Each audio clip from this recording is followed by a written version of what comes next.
viewers, my name is Sam Manjalima. Thank you for watching Kapfupi TV. Shortly, we are crossing over to our news desk. But before that, let's take a commercial break.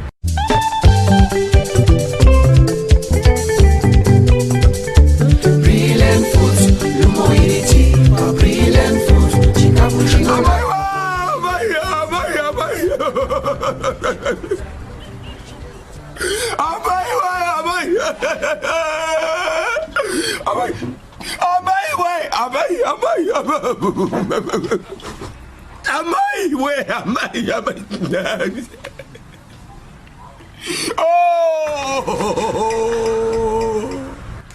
Komuru kuchemei Abana marowa ere Andina sakachi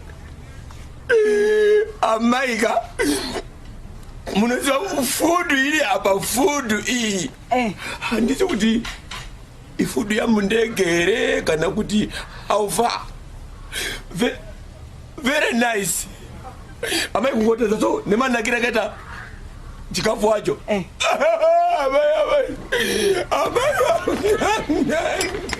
aiwa baba pano pa Brilliant Foods tinobika African foods uyu muriwo wamuri kuona uyu idzi ibeans dzakabikwa pachiAfrican uyu muriwo une dovi izvi zvamuri kuona izvi isadza rezviyo rakabikwa pachiAfrican right umu mundiro umu mune beef inyama yemombe yakabikwa pachiAfrican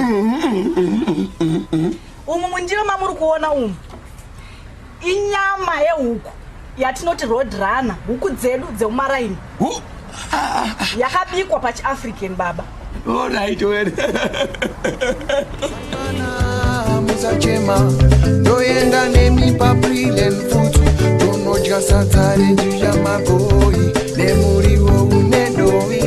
My mwana musachema, doyenda nemi pa Brilliant Foods, dono jasatare. The Brilliant Foods, Zazinu, we are it here. We are it here. Brilliant Foods, lumoinity, Brilliant Foods, chikafu chakanaka, Brilliant Foods, chinobiwa zvakanaka, chine utano iwe. Welcome back to your one and only comedy station on earth. It's time for news. Tango over now.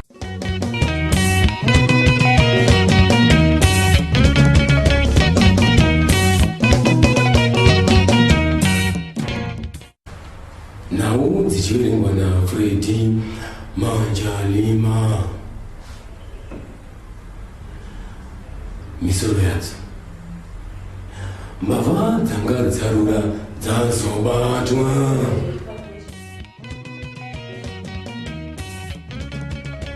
Pane maproposa manomwe arifungidzirwa kuti afira mumugori. Mukuru wechikoro cheSendi Nyoka akurudzira vabereki kuti vabatsirane nevadzidzisi pakudzidzisa vana. Kapfupi abura DVD rakiita chiki chawina pamakwekwe atambwa nhasi haina kuzonyorwa mushure mekunge chashaya chituba. Regai timbopinda muchitoro.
Wow, what a nice costume. I wish my taco could wear something like this. Hey, my vagachina.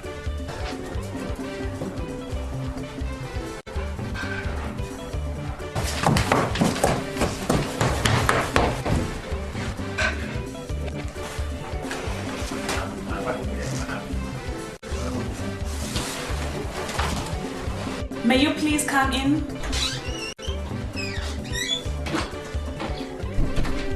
Please take a seat. Thank you.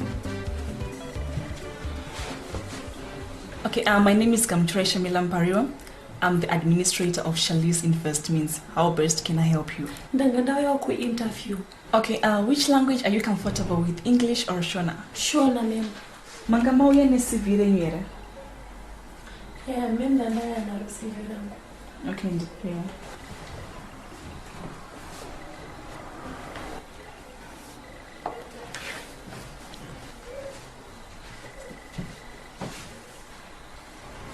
Okay, ma'am, can you introduce yourself? Ndinonzikupa kwashesa nyongore ndine 21 years. Ndakapedza course yangu last year. Oh, is it? Yeah, you've got the flying colors results. I think you're the right candidate whom you're looking for. I think I'll come back to you by the end of the week.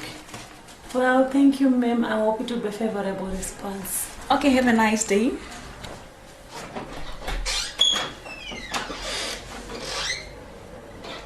Next candidate.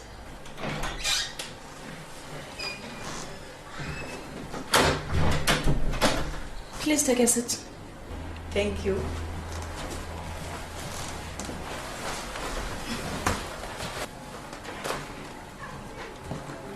Welcome to Shalis Investments. Thank you.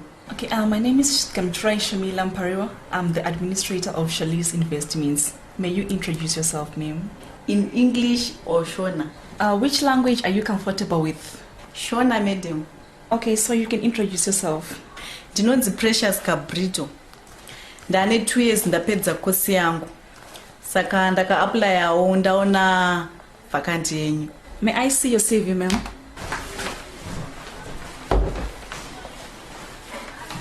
Oh, Precious.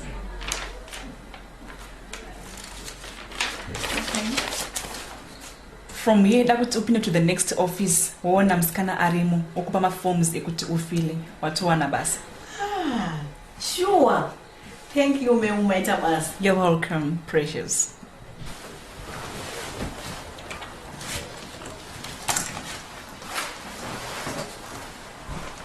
Wow, Precious. That's a nice attire. You really look good. Thank you.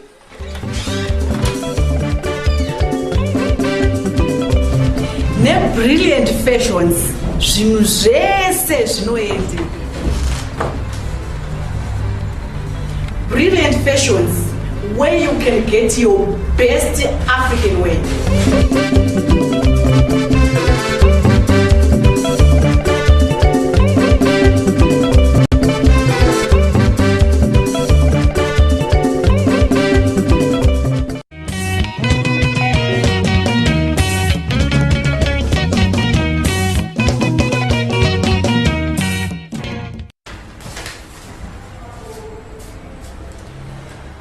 Naudzedu zvizere epwe mbavha dzanga dzarura nekuba muzvitoro zvakatenderedza guta reepwe dzazobatwa regai tinzwe kubva kumutori wedu wenawo sister. Thank you, Freddy. Kuri kunzi kuno kuAirport kurunzi kune matsotsi abatwa nenyaya yeshoplifting. Atione pasini nacho pane zvaitika.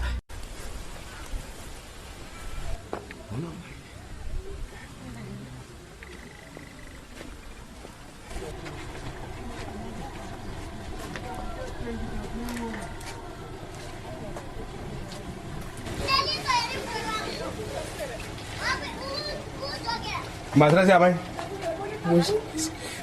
Maswera siapa ini? Mushe maswera. Maswera oh. Aiwa tenda. Maswera siapa ini? Mushe maswera. Aiwa maswera oh. Saka maswera siapa ini? Mushe maswera. Aiwa maswera oh. Yes. Maswera siapa ini? Samsia madzimai vanhu. Aiwa ndaona madzimai vanhu. Andazoona mai. Hey. Mali nyama. Tripo magadi. Ndizozo. Aiwa ndina. Ndingakubatsira ine mai. Matishu. Matishu. Alright. Muda mali. Was under 10 cents. What? 10 cents. Okay. Again. Muda chief teacher. Muda pay. Drinki, eh. Lipi na drink. Ile kana muda diga na ngombe. Muda diga na ngombe. Again.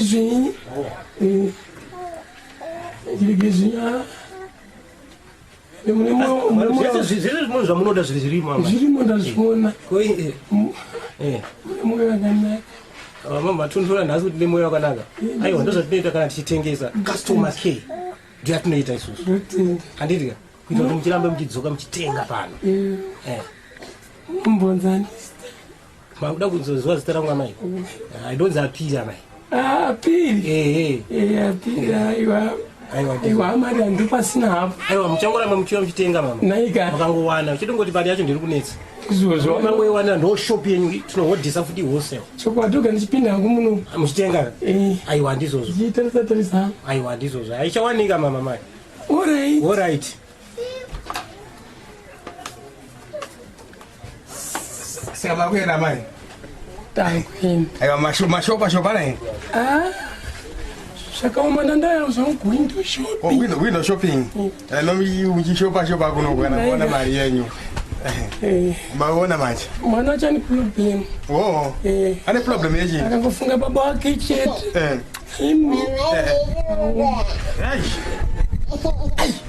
Ndona mazima aseze manje. Kumhana. Amai vakarongeka manje. Marabu. Matiko chef. Tinozanga tinapo zenda uko. Apa gabere beans ngapa. Ne fish. Apasina ngapa. Apasina. Senda ubi. Shiwe. Ndikususpect ambuya wai. Ya, kuza ambuya wai ndaona masimbiro asinoma. Uzonga chinyengedza. Asinoma masimbiro ambuya wai. Ngatiwatere. Ira mina tuwabati. Kozi ambuya wai ndo watoni vingi pozi. Muno ngasimba zakadaro. Akona tukusimba zako mpa. Ndamuona kuti mbapa mkazi. Akuna kaka. Aiwa. Iwe ndakada hivyo kuona. Baba, ira tuwabati kwa tuwabati.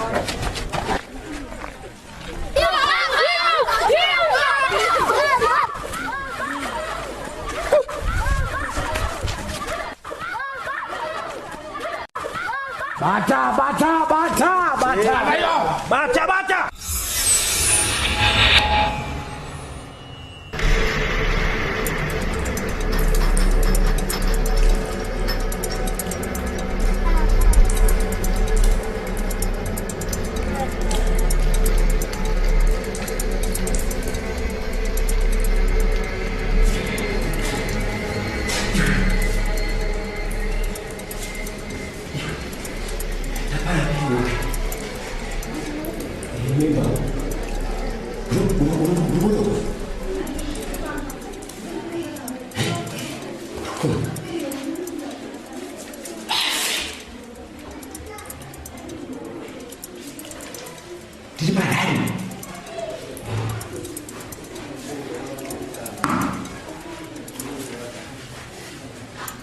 Remember the days.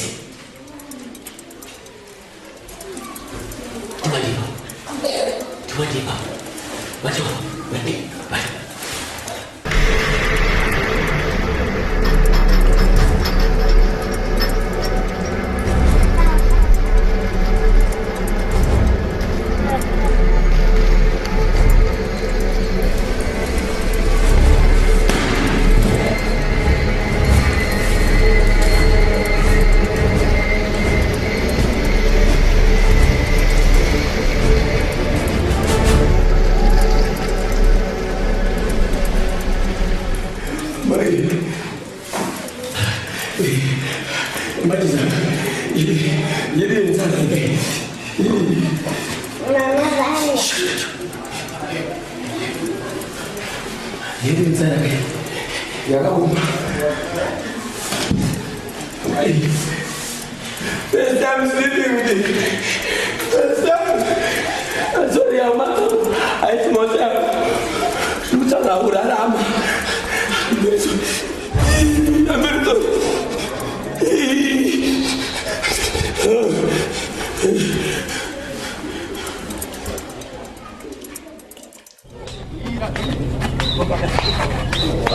Mira apa?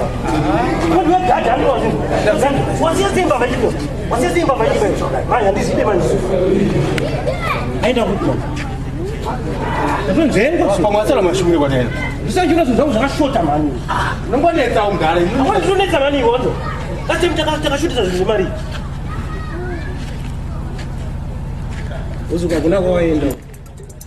Mana apa area bana? Izweb dah. Izweb sio. Hakuna kwaenda kana hakuna kunge kwaenda. Kutaona cha. Sasa tupite BP mali. Samwe momo. Umuri wende ngopine mo.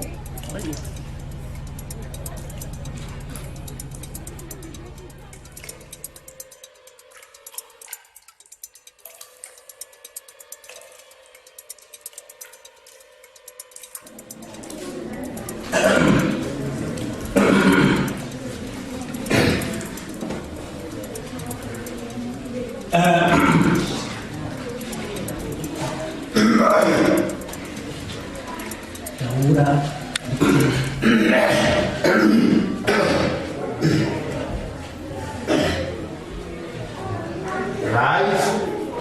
Wakafa wese de zuro. Nanas. Wane zuro sunza mawoko. Chokupanchika. 1, 2, 3. Right. Wane 3 cheta. Wane zuro ka. Wane zuro ka. Nanas. Wafa wese nasi. Sunza mawoko. Dini. Right. Fana wangu yakudo. Dia pada kena beri kau. Suka wega. Enggak ada musuh kan musuh ada pada itu. Suka wega. Lu cari lah situ lalu musuh. Rasa. Amaya kwa video. Amaya kwa kukutoka toka kwa video. Ayo, kita bisa. Ando, boleh sana. Boleh aku jadi. Jangan kau becik kaf. Aziz. Sampai baru. Leo. Leo, lagi kau fudi bapa. Why bapa? Why bapa? Yeah, good one. Aman. Yeah. Nemo apa? Ayo aku. Nemo apa? Ayo face man. You don't face now.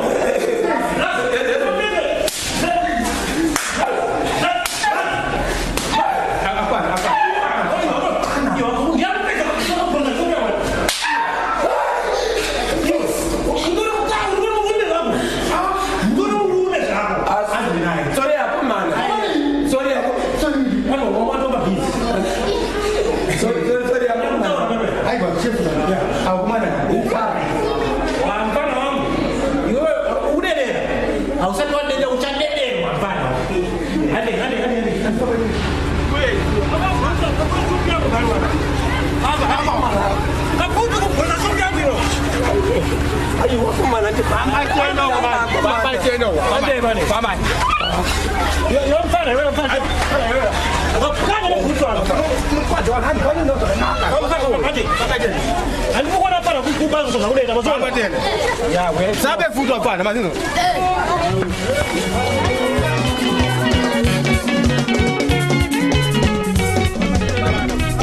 Aku mana? Apa mana? Cikgu. Ni benda dalam benda. Faham mana ko? Nas aku kakai. Kakai apa? Kakai. 100% kakami. Benar bre. Kamu ni tahu. Isa ba sasa. Kana. Kanebas. Apa ndo pa best. Kanebas man. Kanebas sijang. Kanebas. Impa ndo kunya sombo muro yero. Nitamkanga ngwa cha kwana. Right. Ya ipo kumana. Pada mapiri kan. Ndo pada rangira wanu pano nukudzese. Andi mukunzwa kumana. Kunzwa. Kapfupi ukuze ndikubanza machisa. Kuzinto machisa. Ndikubanza. Ndoba base pano. Funyanye wewe ndakunyatsa mukaka. Tomkaka manje. Ndokukaka nyarara. Aweza phungwe ile wewe chikukaka na nyarara. Nyarara. Ngene umwe yabo zvanoita manje andira. Musabate beans kana fish musabate. Andika. Ende pamabhucket yamunoda. Bucket rori kuda ro kunzwa kuda kumira ipapo. Kumira ipapo. Ndozvinoti ngaite from there. Kulumisa man. Come on. Faster. Apa mwatipa mabageti? Ende muno mira mapa umpa munoda ipapo. Chakutezo kuita isusu. Mamira mabhucket ipapo. No way to go. Ndebuzoti nefuti. Ukatiza atiza yesa anofira ipapo. Akufira pa spot. Tokufura. Yeah.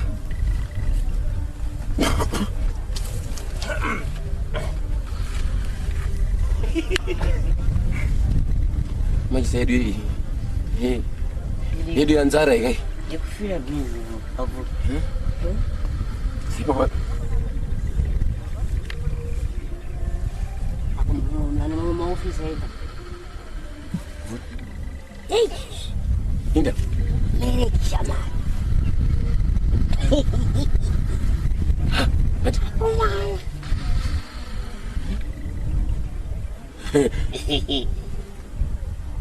You.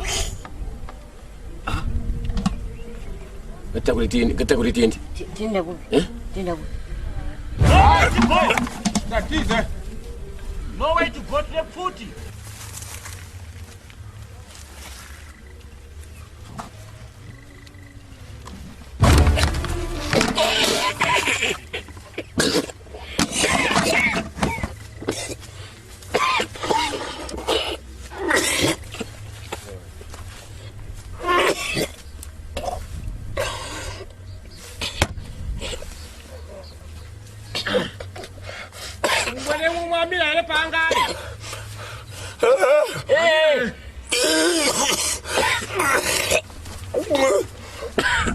Mana don't destroy supermarket yedu.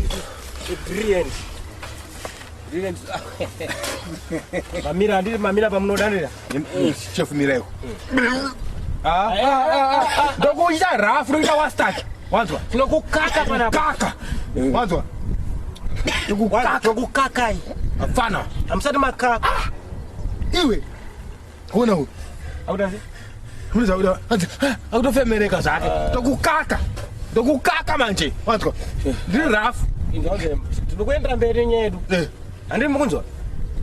Chef. Apa ndiri wamira pabhucket rakwa ndiri? Yomira pa bhucket rakwa ndiri? Ndamira. Yeah. Right. Gezai papa. Gezai. Iwo uchageza zvawo zviri mukati imomo. Yo geza zviri mukati imomo. Handiti. Chop. Tukudzoka. Hey, chop. Dai faster man. Chop. Yo. Machisa ndokukaka usinzwa. Kapfupi. Yo mukuru ndiwakakufurira mwana kayo. Ngwai. Changamuka man. Tikusati chigeza kako. Gezai. Chop. Hai machisa. Anakageza munhu. Matuvia.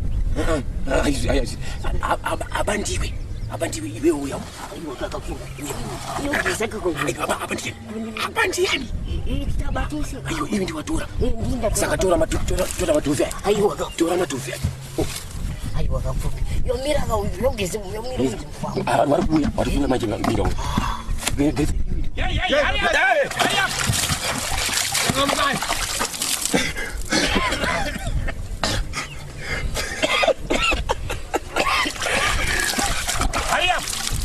Wow.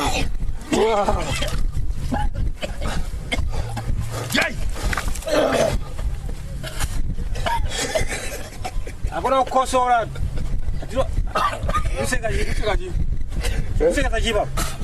Usekaji. Akuja uyarugeza. Usekaji. Geza. Iri kuna geza. Geza man. Chop man. Geza. Unudira vanokudire kwe. Sorry. Inda. Geza. Iwe, machis geza. Geza. Geza maoko ayo. Zakwara. Yeah. Right, mapesa ukizani. Iwa waruta. Ndo ruta.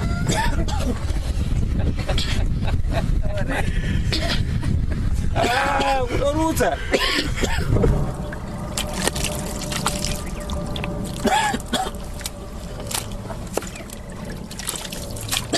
Gaigeze. Right? Mapesa ukizani. Usaseke. Usaseke yo. Akomana kutachokana komana amuna usinya komana. Usinyota se. Kutoseka zako. Alright, bo. Mapesa ukizani msante. Panezo loto. Ndoseka machizo. Tawala chinzu. Hapana. Right. Sika kuti ndine tsina. Yo nyarara yo. Machisa nyarara. Right. Apa ngainanzane. Kuitezi? Ngainanzane. Kuma aiwa ko Ngainanzane. aiwa ko. Iwe. Ngainanzane. Ngainanzane. Aiwa ya. Ngainanzane don. Iwe Kumana. Ngainanzane. Ngainanzane. Chop. Ngainanzane man. Iwe nazo mani. Nduna zako man. Ime nokutukurai manzo. Chop. Yona ngwako yo. Nanza.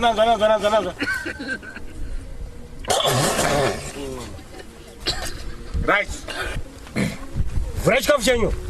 Kulimbiza ton. Iwo ndo no vura. Adi mama nenzara. Changamuka man. Mama nenzara. Mama nenzara na chikapu sereka ini. Tuna chikapu sereka don. Fresh kafshenyo. Yeah. Nyeri apa so ani baba na chikafu chenyo ale. Rabe makabata papa chikafu chenyo. Tukutsuka mema 2 minutes. Machi iwe uri mwana mdiki. Mungu ngaje akodi ne mili wake. Izi shoma izi. Binzi zakawanda izi.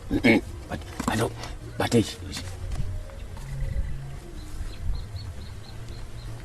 Hana kuita makaro. Yeah. Ona manje. Ona kuranga mapenzi manje. Yokuramba mpava. Kuranga mpava. Yeah, yari hapa ni Ona borsa shop yedo. Na shop na bros. Ndani ni supermarket ndani. Aba mama. Shop lifti. Aba mama maita basa. Maita basa. Teta basa ndile. Iwe. Tanza nzara. Iwe. Mira. Unenga ngani pinza wewe. Ni yako. Fish zako. 1 2 3 4. Alright. Pinzi ngani? Binzi. Kabanga kuma 1000. 1000. Right. Zokupeza sera. Munu. Acharowa nemutongo wane zvakabata. Yo charowa 4 shamu. Yo charowa 1000 zako.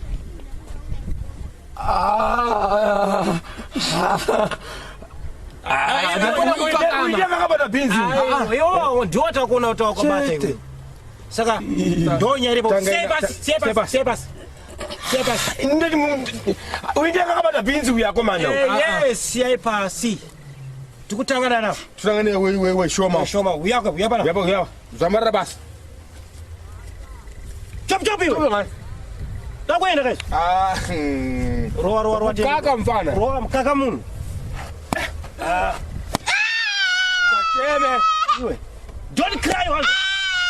Baba hapana. Unda ndure wani. Ukupenzi. Ai wakani. Basera baba. Yo. Come on. Sumuka.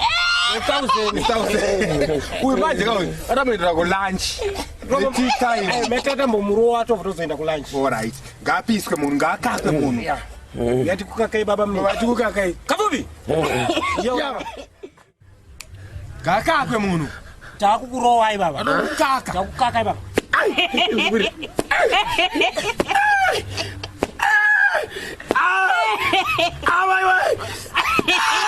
Akoma bizi akoma mire akoma ndikutare akoma. Bizi akoma nakona kunirewesa akoma. Ndine shoga akoma.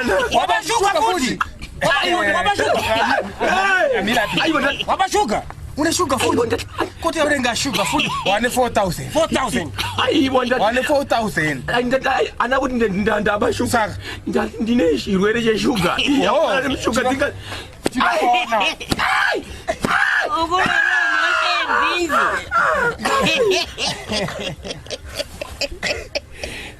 kaka mungu amaiwe nokonya kushengeza tangu kukaka futhi aba uyakubana Phompela kulanje ngani mina kulanje ayiwe yari mina kulanje kumeka wani kambasera wani unokora mwana wa mai yari mina kulanje obolo ngira ida kulumira une 1,000 kaiwe saka mutaru ni 1,000 asati zapesa kana 500 kwana ai tukukudokele agomana saka mgengu uchafa guru Kapfupi uchafa guru rinori unaona maisha Pasino kwarira 1,000 era kwa bala wanga jiniseka ukabebe nichimgeza mutsvina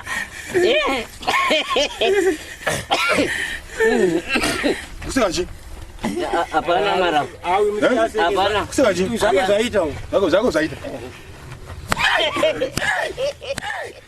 Dini wenyu mtore nau toy kana kuti leti senemu Kapfupi News Airport. Thank you. Kadoma bari kufungidzirwa kuti vachiri vanomwe vanochera goridhe zviri kunze kwemitemo vadhirikirwa vakafa zvizere kubva kumutore wedu wenawo mufumofera. Thank you Fred Manjalima. Tiri kuno kuKadoma kwaitika njodzi yakaipisa zvikuru. Kuri kufungidzirwa kuti kune vanhu vatanhatu vatsimbirirwa mugodhi avo vaonekwa vanga vachikorokoza. Regai tinzwe kune mumwe mukomana apona panjodzi. Pano patiri ndo panzvimbo yepazvaitikira zvinhu pane mudzimai uyo akagarapo ane murume akufungidzirwa kuti anga ari mumugodhi wanga vachikorokozwa zvisiri pamutemo. Regai tinzwe zvizere kune mumwe mukomana zvakare apona panjodzi. Unganditsanangura kuti zvabonyanya kufamba sei, chii chanyanya kuitika? Tiri mukati mugomba mukuru wangu.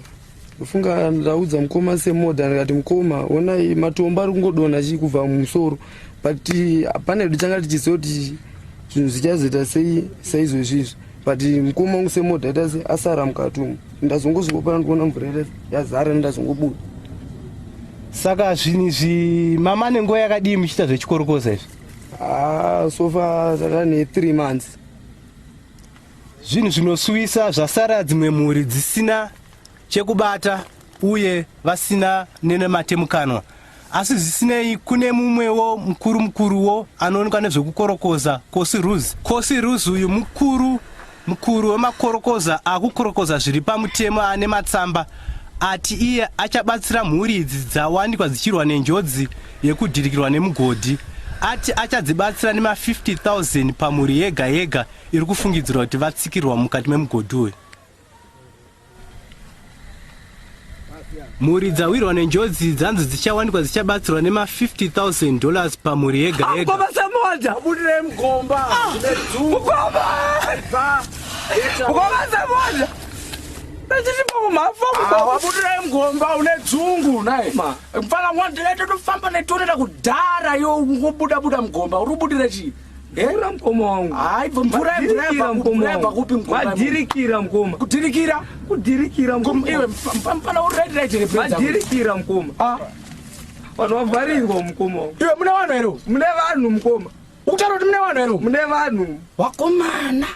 Usaka vanhu vakaungana panapa. Mune vanhu mkomo wangu mgomba wangu. Mune vanhu mgomba wangu. Mune vanhu mkomo wangu. Iwe. Mune vanhu mkomo wangu. Wakomana saka iwe. Ona mkazi wakoyo. Komana iwe mkazi wangu ndiri mpenyu ndiri pano ina komana. Ati mai ndiri mpenyu ndiri pano kana ambo ya mkazi wangu ndiri pano kana komana. I'm alive sweetie. Lavi. Honey, mfana wangu mwana tora mvura kana hapana zvauri kuita hapa naye. Notora mvura kwa usikuna kuti komana. I'm alive ndiri mpenyu ndiri pano. My life, honeymoon, sweet. I'm alive in Ripano, Rimpen, Akomana, una Maru, Akomana ka. ndimpenyu mukadzi wangu amala wakomana mukadzi wangu ka ndo rinonzi lucky chairo iri kairi iwe vanhu varimo munenge mugodhi mufana takisari kutotaura vanhu vatorimo mugodhi ndirushe kuti vanhu wese vakaunganirana chiko panapa ndapona nepadikidiki so burire tsono pandapona napo nepasina kuti ndatobuda apa ndichitozoenda unoita weti ndo pandapona napadikidiki so kurasa mvura kwandabuda nchiita ndo kwandondiponesa baba mwana mune chokwadi nemashoko amuri kutaura mukadzi wangu usatenda kuti ndapona ndati mune chokwadi here nemashoko amuri kutaura zvaunenge wakundigumbukira mune chokwadi kuti shaisa mari baba mwana nenyaya yeweti izvi zvitasemuoni vamwe vangu vese vandinotamba navo amai chipo vapiwa 50,000 amai gamu vapiwa 50,000 inini chokwandoshayiwa mari nenyaya yetu weti here baba mwana saka ngodo ndife chakakosha chiini nemari baba mwana ikunai kudaro baba mwana shuwa toshaya mari kushaya mari baba mwana nenyaya yetu weti tuweti here baba mwana Freddy, runinzwere padikidiki so zvokuti ngobuda kwandatoenda ndichinorasa mvura kwavo ndokutopona kwandaita mukadzi wangu kana nemiwo baba mwana mune chokwadi zvamuri kutaura saka ndotadza kutaura mune chokwadi baba mwana kuti mungatishaise mari shuwa kuti shaisa mari nenyaya yeweti zvekuti vanhu vawira mvumba ndokumbuka Freddy Manjalima pakuitika mhirishonga kuno kumakorokoza kuna vanhu vafira mumugodhi dzimwe mhuri dzakuita mhirishonga pamusana pemari rega tiite crossover back to our news desk. Sori zvenyu vateereri kwanga kwaita mhirishonga asi iko zvino kwakadzikana regai tikudzosei zvakare kukadoma kutaura chokwadi baba mwanaka aiwa mandirwadzisa ndarwadziwa baba mwana mukadzi wangu akutotinda kuti mwari wariko asi unoziva kuti chiiwe mukadzi wangu kuri kuti inini tomboti hanzi zvonzi kuti inini hanzi ndafa inini ndafa zvemashuwa pamugodhi apa waita sei baba mwana zvinganetsere zvindaingororwa kana nemwe murume wairorwa nemwe murume ko vana vangu waita sei ndaenda navo unogara ikoko ko hembe dzangu waita sei hembe manje dzaizonetsa mai bhozi murume wachona murefu hakwana hembe dzenyu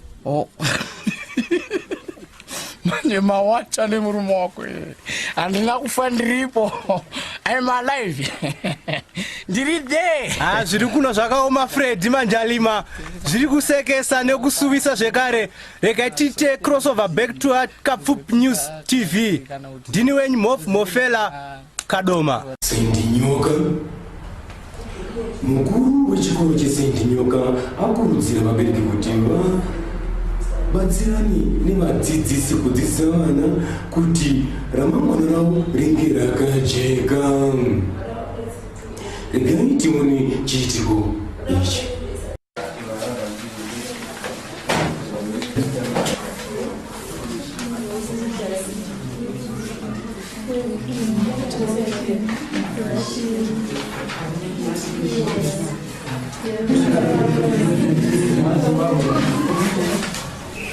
Good morning, class. Good morning, sir. Okay, sit down. Where's Maraba? Sat down at this time.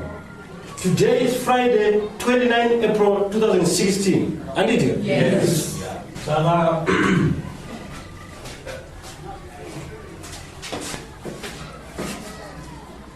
Sorry, say I'm wait. What? Sorry, say I'm wait. What told you? Hey, look about the late. I'm the late. No, I'm the late, say. No, what are you? You know, grab us up. Sit down.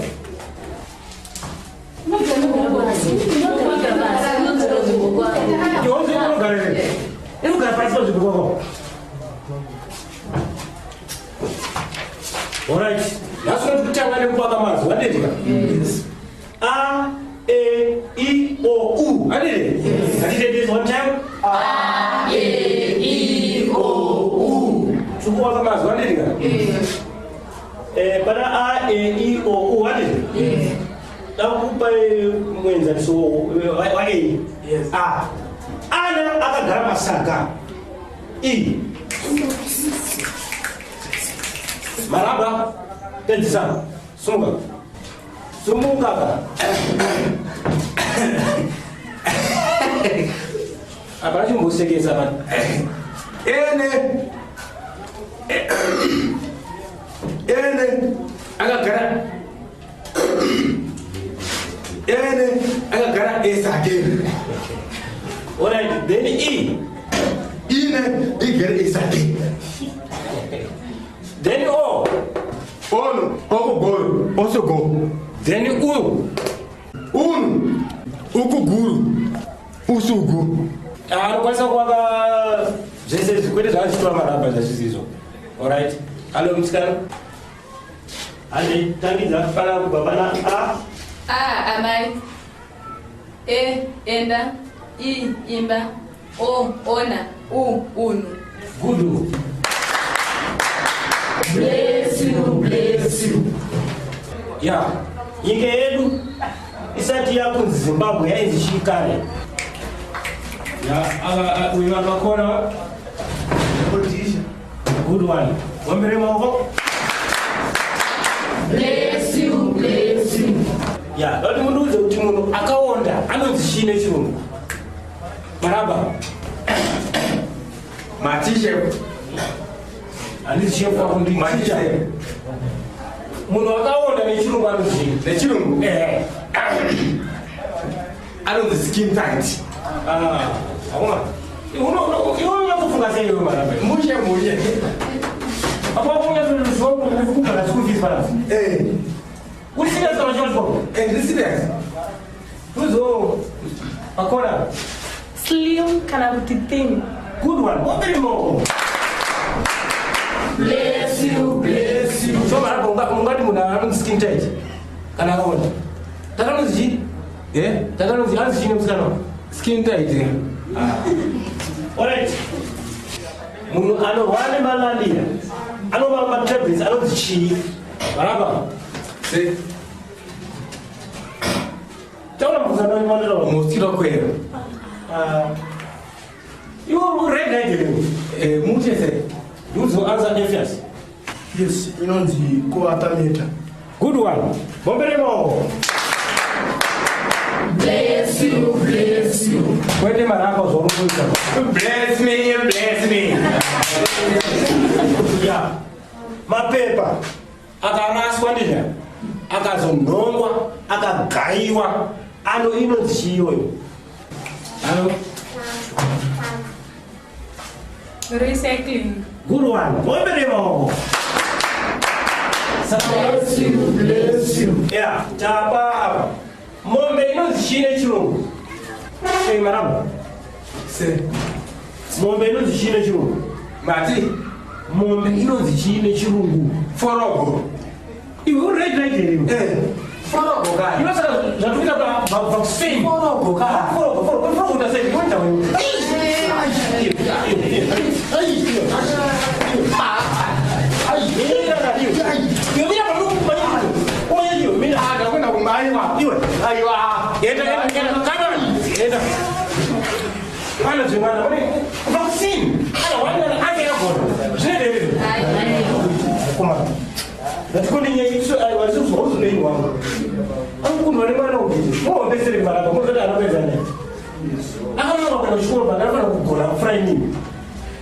No. Tatutaona ibasa kumwana abvira ndi pano. Iyo chini chiro. Kettle. Awali mora mati. Mobile mo. Bless you. Okay guys, let's go to break. Ale. Yes. Vamos lá chegar já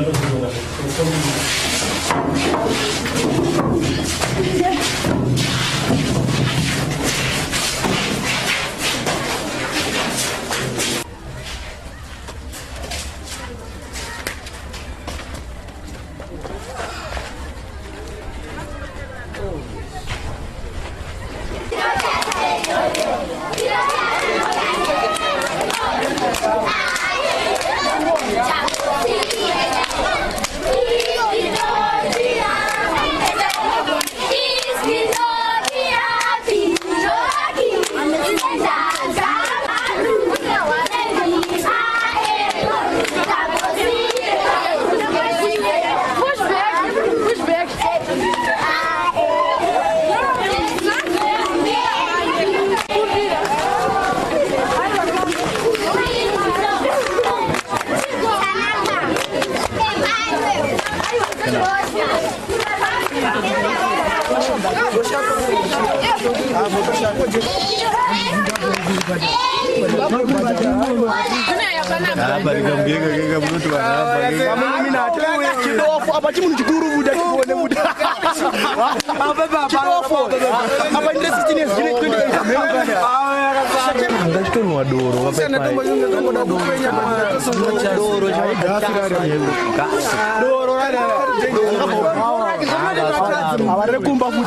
Let's read.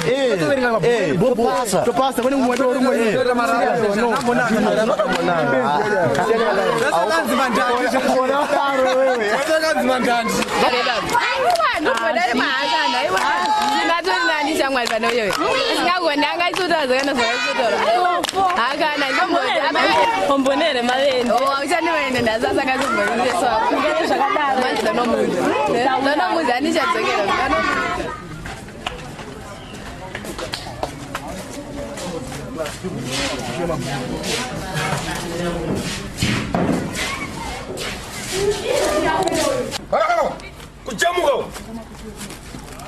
Utawi. Kudamdara. Kujamuka. Iya. Yinini. Andi diwezo somwana. Kujamuka. Unungaro wemdara. Kujamuka. Unungaro wemdara. Noka. Ella. Dara zenda kumba. Akuti azenda kumba. Yene kumba, azenda kumba.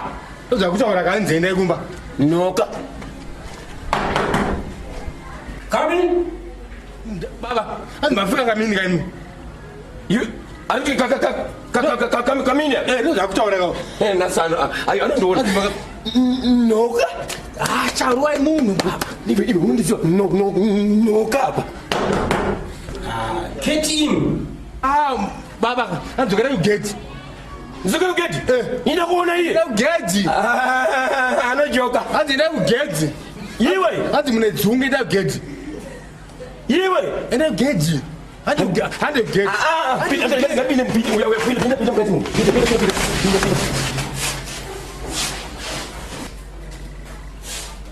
Magadi baba. Marasachi. Magadi baba. That's Magadi baba. Hai kona kufunza tu Magadi ni baba. Magadi. Ndakatutuma. Kwenda baba. Isabili.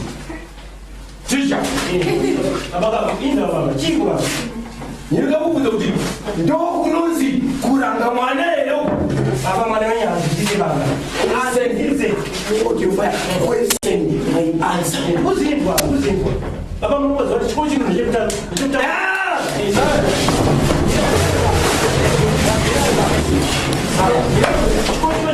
Striving for success. That is kuti zakutamba. Mwana wenyu hakone baba. Nenda kutry baba. Kusika babu. Ruwa mwana. Baba mwana wenyu tunawaroa baba. Baba mwana wenyu tunawaroa baba. Mwana wenyu ndisise baba. Baba chimira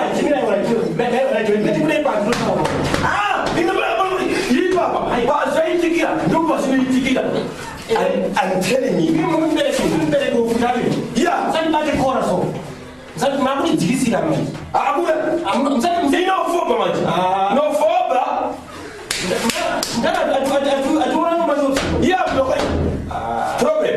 What's the problem? I want to go I'm setting up I something. I don't know. Come on, I don't put a fortune on me. I'm not a java. Every time, come up with a new everyone.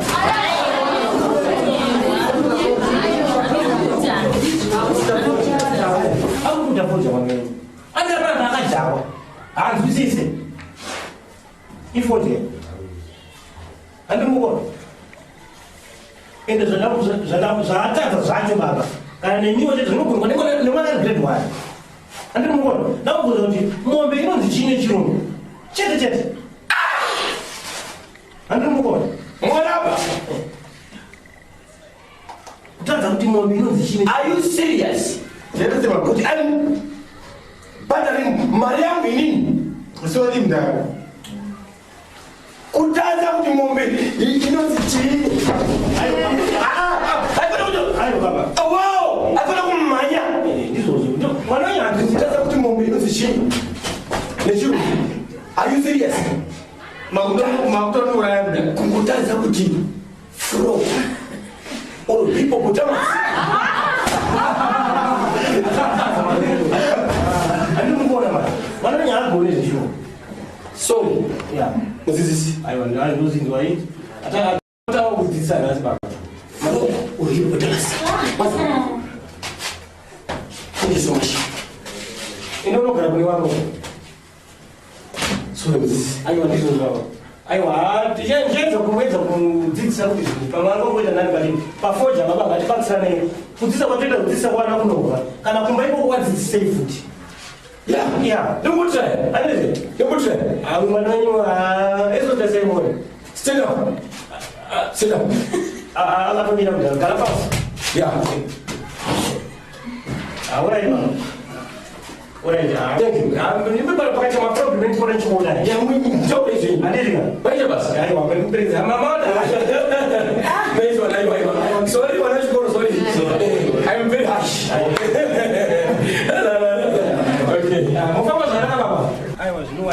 Aiwa ndapazo muona mudzidzisika yini kuchikoro chaiko nangasingakundiki mamusingakundiki lady dzimoko 60 yeah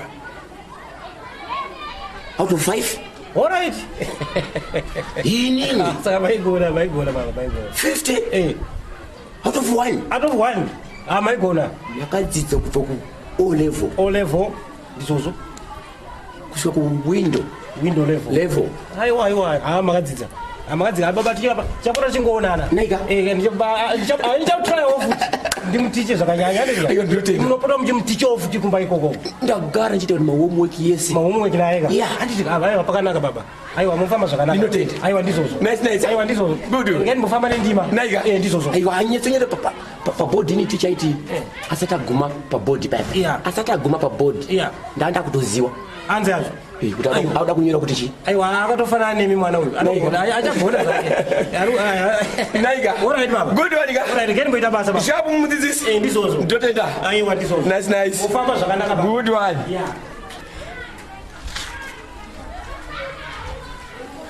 mwana uyu handinyadzisa akadzokera mushe naine akati iwe mombe inozi furoku kana kuti elephant kana kuti hippopotamus tiri kumbo apa nende ndanyana zisingaiti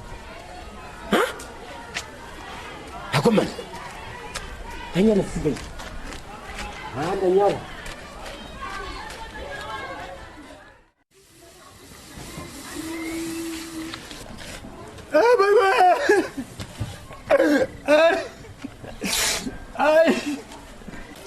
Chingwa nayo.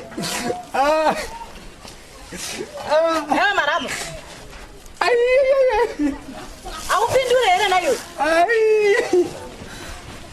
Marapa. Mama. Urukuchamei. Ngekwa wastaki uchikoro. Wastaki? Nani? Na mdara. Na teacher baba. Watu wa nani? Na baba wako na teacher wako. Saka ukuduzewo kuti baba wako anga kusekerera uchita zvinhu zvisina basa. Apo kunzo wanuka kuti une fodya muhomwe. Kana newe kuita ikoko. Mwana wechikoro anoonwa ane fodya muhomwe. Ubva watadza kuti muchikoro machona. Izvozvo ndikubvunza. Kuti chi? Kuti chi mama? 6 plus 6 ndiani? 6 plus 6 ndiani? 3. 3? Hai ndakukuratidza kuti kuchikoro ikoko mama 3. Ese kuchikoro ukuzvizwa. 3 chete. Ndakunyatsokuratidza kuti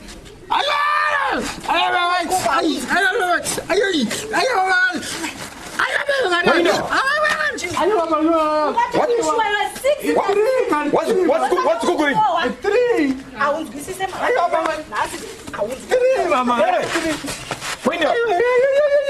Kana ndimiwo shuwa baba mwana. Ndiri kumubvunza achitadza. 3. Mubvunzo kuti chi? Ndamubvunza kuti 6 plus 6 anganodza kuti 3. saka mai mwana unoita kuti ungaurera mwana izvozvo atadzaka aiwa 3 une problem yachi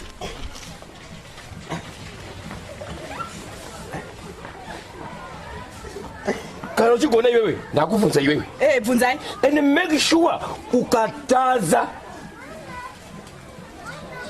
nikuita zvawaita mwana bvunzai tinzo iwewe kwauri 10 plus 10 equals ukangotata ndikukuvhara mpama inoera baba mwana munondidzikisira chaizvo atiti saka mukunza kuti ndikabva ndatadzawo kuti 28 ende waita raki dai watadza naikuvhura mpama inoera une raki mai mwana siyana nemwana don't worry don't worry ende dai watadza ameno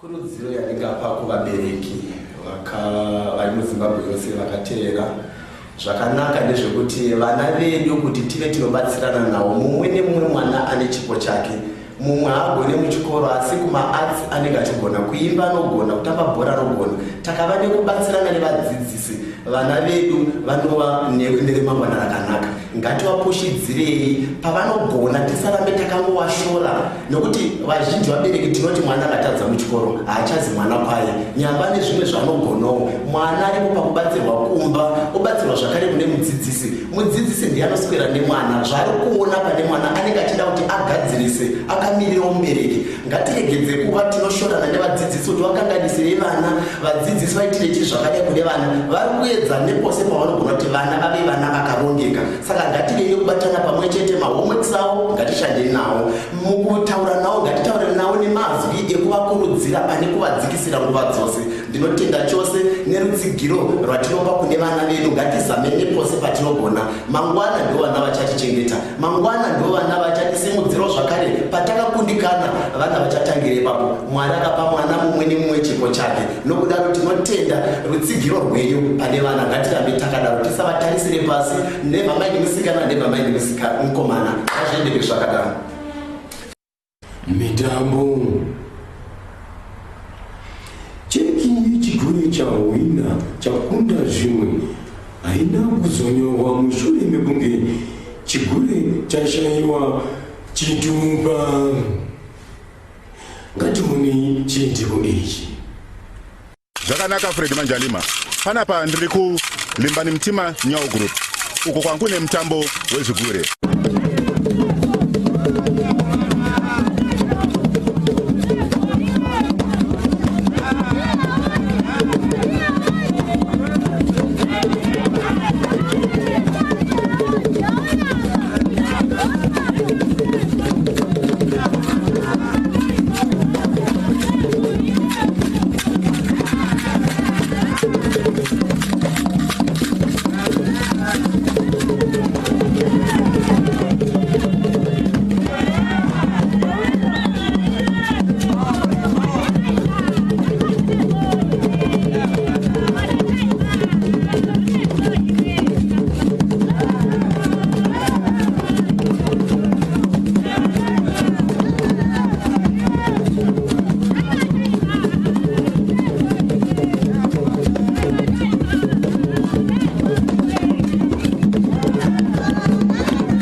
pane cheke $10,000 yabva kuBridgebow Private Limited. Tinzwe zvizere kumukuru wazvigure. Isusu rimbani nyau yedu toita kuraura mvura inobva mvura, saka tizive kuti macheke enyaya munoashandisa sei, ozi nyau haisi munhu zvamunofungira zvezvo. Zvakanaka vakuru vangu, apa ndichaziva kuti cheke yedu toisa misarani, toisa muzita rezvigure here kana kuti renyu imini? Nyau ozi hazvina kana chitupa chinobva mumvura, toita zvekuraura asi kuti tingawane chitupa chekuti munganyore cheke. Ndodzoka kwauri Fred Manjalima. Zvigure zvedu zvanzi zvinhu zvinobva mumvura, saka cheke haikwanisa kuti iwanikwe ichienda kupi kwazviri, because zvinhu zvisina chitupa. Cheke tikavapa inokwanisa kunotota mumvura sezvo zvanzi zvinoita kuraurwa mumvura, saka handizive kuti toita sei. Ndini wenyu mutoro wenyau, ndakamirira Kapfupi News, Nyondeni.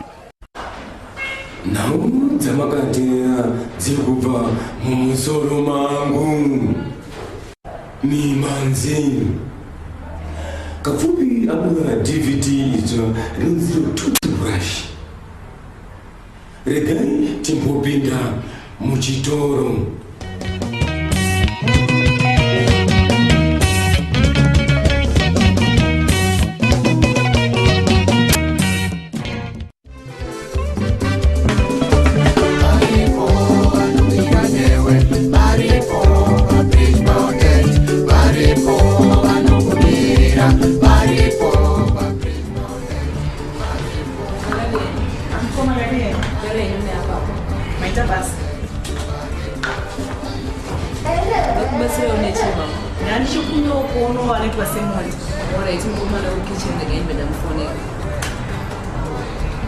Hello, nduzi loka mkomana wekitchen zvinhu kumuda kuno ku reception akamerera. Eta basa fi. Ngati yo yakunomi.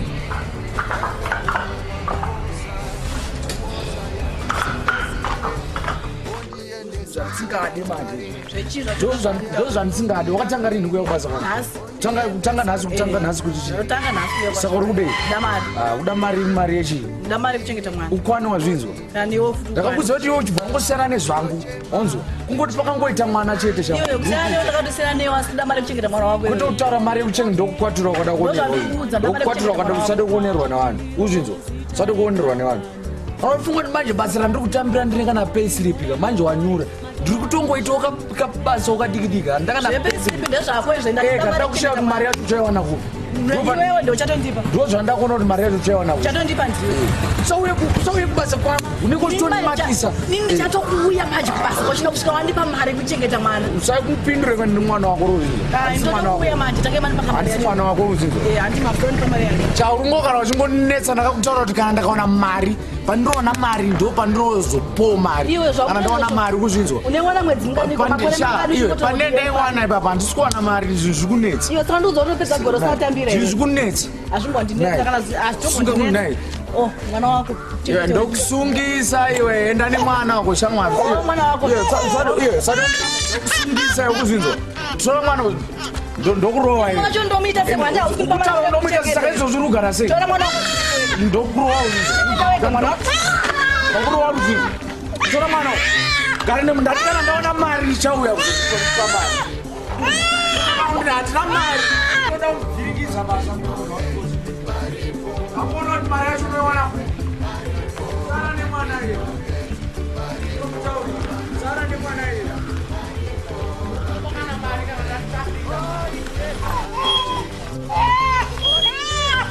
Makadii mama? Tiripo makadiwo. Kopana zviri kunetsere mama, chii chiri kuitika? Zvakaoma mukwasha mufunge. Takanetsana nemurume wangu uyu saka tibva tasiyana. Saka pasi kukwanisa kuchengeta mwana apa ndandatoyo kubasa kwake kuti ndikasvika kubasa kwake panga akwanisa kundibatsirwa akandipa mari kuti ndikwanise kuchengeta mwana. Saka tabva tanetsana achibva asiya ndirowa. Sorry henyu mama. Indoshandirawo pakambani inonzi Bridgebow Legal Aid. Ndika mukasvika ipapo mama munogona kukwanisa kubatsirwa issue yenyu mama. Zvandoita ini ndokusirai membership card rangu. Mukauya kuHarare kamunosvika pa 44 Down Street, Belgravia. Munokwanisa kubatsirwa nevanoita zvelegal aid. Maita basa mukwasha. Mati pa number 44 Down Avenue. Belgravia. Yes ma'am. Maita basa. Alright, sorry henyu mama, musare zvakanaka. muchengete mwana uyu zvakanaka mungava munobatsirwa mama babai nana zvinoda mazano River Legal Aid, first class in best legal defense team. Bridge by Legal Aid, you can contact us on 0772-789-988 or 0772-839-130. We are located at number 44 Downey Avenue, Belgravia in Harare. Thank you.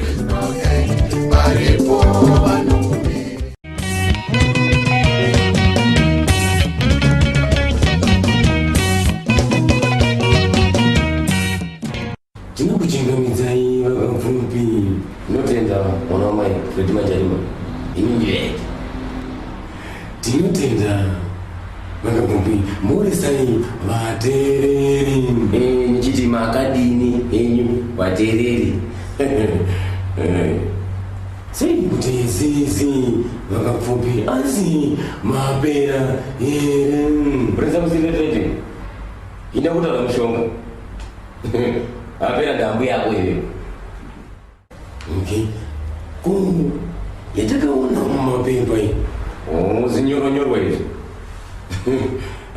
vapfana we anonyoronyora mumapepa anongonyorawo kakuti isusu majika ndisinoita kuti wachi kumba kwavo wakateka kuti nyora awamboja saka vasei vanyora fana ana basa afana napengawa saka zuva nanhasi vakapfupi matunzirei zisazana kuenzera imanjika DVD nyowani pambo apa ndakaimbaona mainga animapaona mazi saka DVD chindoenda wenayo unaiti vakapfupi regaiti mbopinda muchitoro.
This is a filter bag tank where you put filter sand so that you can filter your water from the pool so that it can be cleaner, much more better than the ordinary water from a river.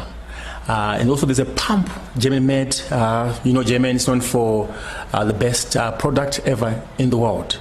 They're designed so much that they can last for 35 years. So you are guaranteed that when you have a pump like this, you can live with it for 35 years. If you don't have much money with you, it's simple. You can buy a dummy pool where you simply just pour water in there. After a day, you throw water away, and then next day, you have a party, you have a function, you simply put water, you swim, and you're done. A sauce that you use for cleaning the pool.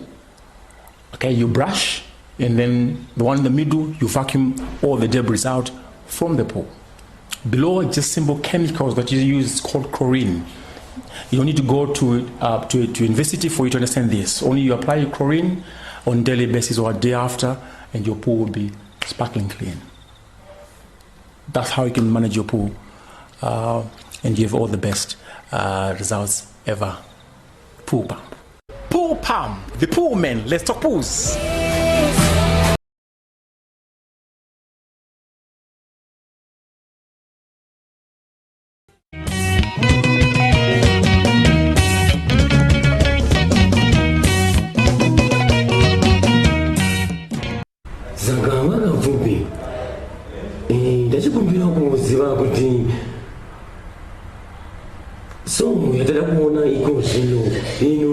Godi. Songo yangu yakutanga ipapapa mwana wa mai songo inozisaza nazondo jiti jaive saka vatereri aiwa mafaro chete timbona sadza nezondo.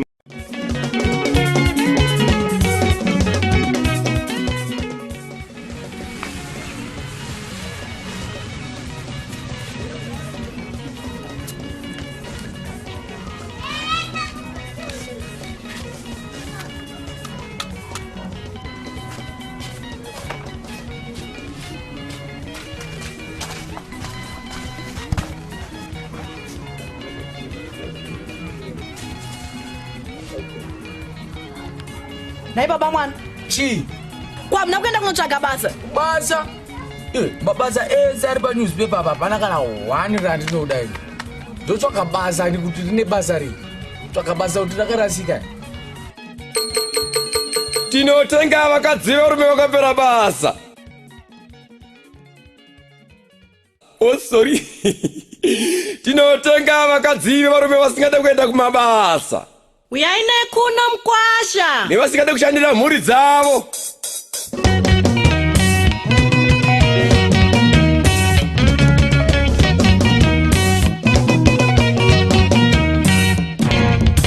Wamda chakata uriko here kose ruzi muomba tafi muhambi wamakudo sika mutanda maiwe kumaraini.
wauseka chi iwe ungapepezi everyday mukaka nemavheji nematimba andinoda toki anachi toki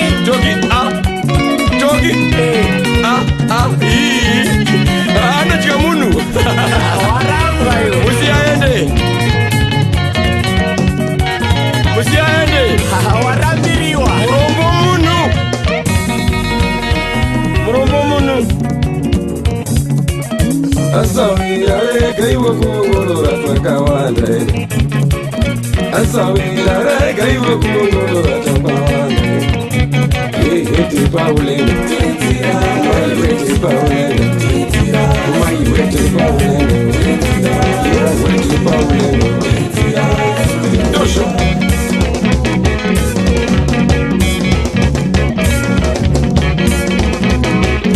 iwe yawe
Zakazongi ichipiri Kapfupi inwazigodi.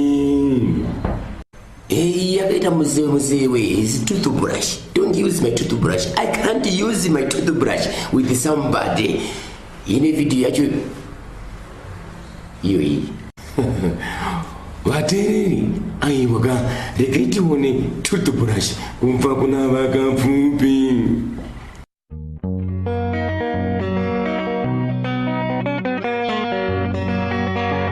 Yo! Professor Kumguru, Chamlan Zoko. Ofele kwa bulawa yoko tuzetu nunga. Samba mix. Kefi. Mofu mofela. Sem majarima. Abanda. Changa shaine. Baba Matthew. La Sony Chimurewa. Wana South Africa. Mfumi Pamutare MP.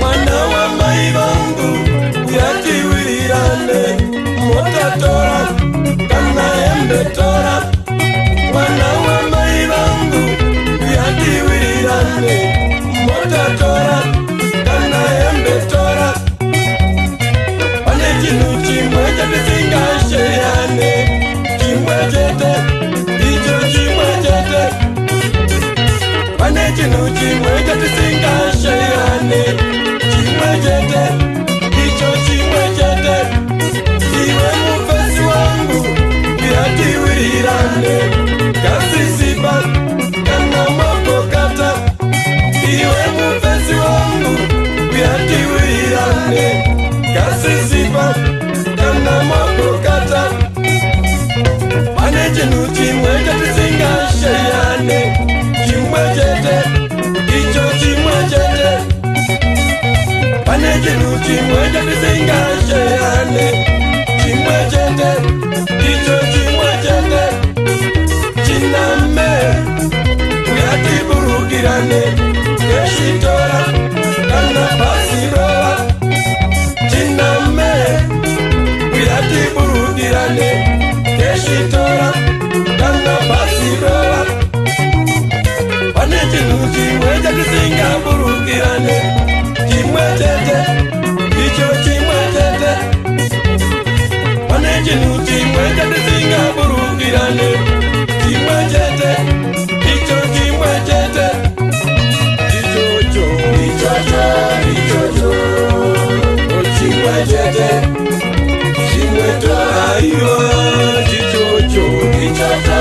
ichocho chimwe chete chimwe chora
unorumwa nenyoka kumakumbo unorumwa nenyoka kumakumbo unorumwa nenyoka kumakumbo.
Bridgebar Legal Aid is a legal entity that provides legal covers to the general public of Zimbabwe.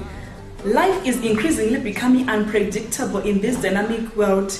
We are concerned that people are engaging in various activities that may lead them into some unexpected eventualities. So by joining our organization, we give you the legal power to enforce and defend your rights through strong and professional representation. We'll ensure that your rights are protected no matter where you, your spouse, and children under the age of 25 years are located in the country. From as little as $5 per month, you have the opportunity to enjoy powerful, fast, best, reliable, and easy to reach legal service at an affordable price.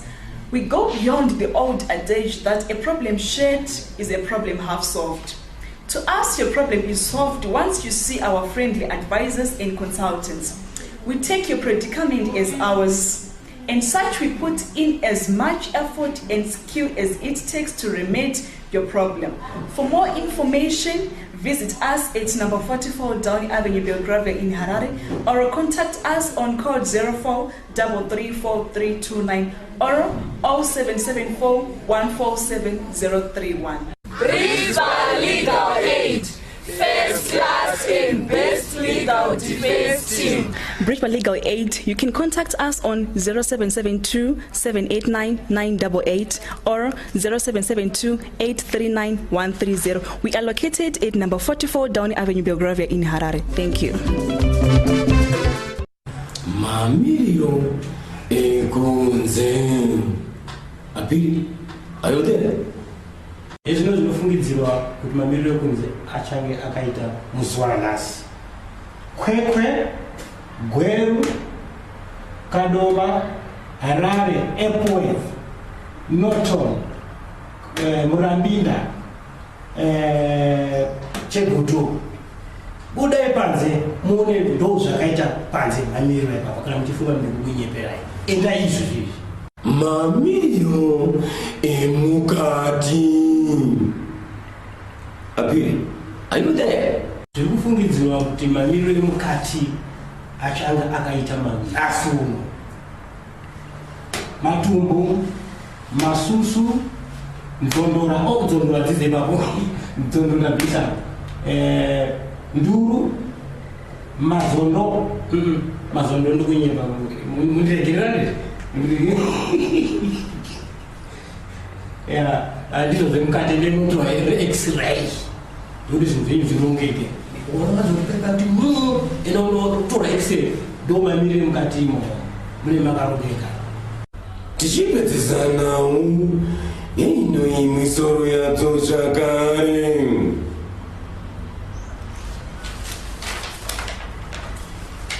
Uku ndiko kupera kwenhau.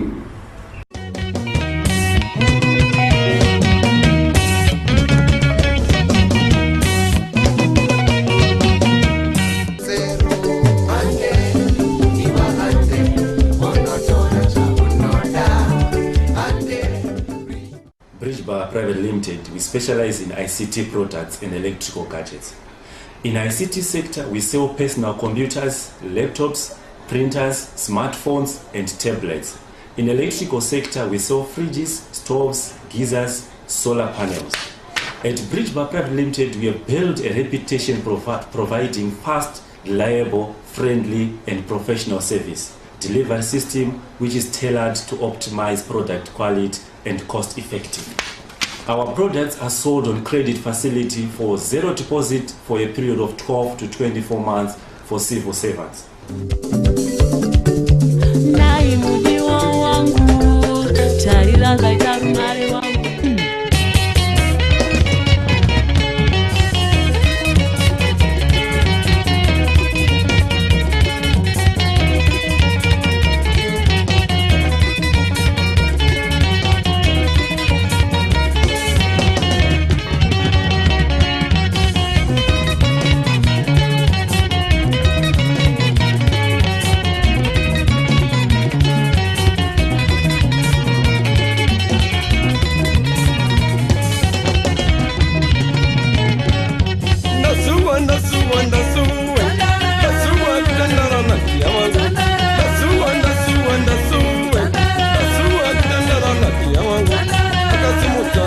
Akadai